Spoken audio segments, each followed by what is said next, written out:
Dubai వేదికగా Indian premier league mini వేలం ప్రారంభమైంది. దేశ విదేశీ ఆటగాళ్లు ఈ వేలం జాబితాలో ఉన్నారు. మొత్తం 10 ఫ్రాంచైజీలు 77 స్లాట్ల కోసం పోటీ పడుతున్నాయి. ఇందులో 30 వరకు విదేశీ ఆటగాళ్ల స్లాట్లు ఉన్నాయి. మొత్తం 330 మంది ఆటగాళ్లు పోటీ పడుతున్నారు. కాగా 16 సీజన్స్ లో పాల్గొని సత్తా చాటిన స్టార్ ప్లేయర్లకు కూడా ఫ్రాంచైజీలు మొండి చేయి చూపించాయి. ప్రస్తుతం సూపర్ ఫామ్ లో ఉన్న పలువురు స్టార్ ప్లేయర్లు కూడా వేలంలో ఏ జట్టు కొనుగోలు చేయలేదు. హాయ్ ఫ్రెండ్స్, మన వీడియోస్ ని చూస్తున్నారు కానీ లైక్ చేయడం లేదు. ఈ వీడియో కన్నా నచ్చితే ఒక లైక్ చేయండి. మీరు చేసే ఒక లైక్ ఈ వీడియో ఇంకొంతమందికి రీచ్ అయ్యేదానికి అవకాశం ఉంటుంది.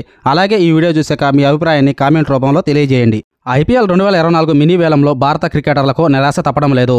RCB, Sunrisers, Delhi, Punjab జట్ల తరపున 16 ఐపీఎల్ సీజన్స్ లో పాల్గొన్న మనీష్ పాండే అన్సోల్డ్ లిస్టులో చేరిపోయాడు. కరుణ్ నాయర్ను కూడా ఏ జట్టు కొనుగోలు చేయలేదు. మనీష్ పాండే, కరుణ్ నాయర్లను కొనుగోలు చేయడానికి ఏ ఫ్రాంచైజీలు ఆసక్తి చూపలేదు. దీంతో అన్సోల్డ్ ఆటగాళ్లుగా మిగిలిపోయారు. గతంలో రాజస్థాన్, పూణే జట్లకు కెప్టెన్గా వ్యవహరించిన స్టీవ్ స్మిత్ కూడా నిరాశ తప్పలేదు.